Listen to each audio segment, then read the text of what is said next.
ओमफेड क्षीर दर बढ़ा जाइछे। खाउटी माने लिटर पिछा 52 टंका देउथला बेले एबे 54 टंका देबे।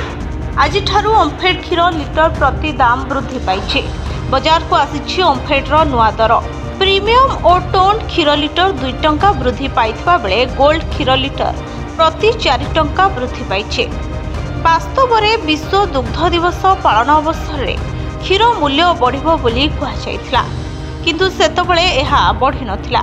मुख्यमंत्री सेतबेले कहिथिले जे क्षीर लिटर पिछा 4 टंका बढ़ा जाउछे, किंतु खाउटींक उपरे एही वर्धित दर लदी दिया जिवो नाही।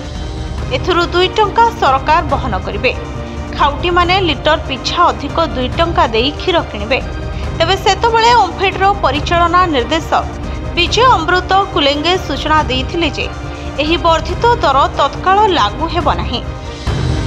ओमफेड रो समस्त समवाय समिति और कमिटीर बैठक पर आवश्यकता को नजर रखी क्षीर दर वृद्धि हेबो बोली ओमफेड रो परिचालना कहिथिले।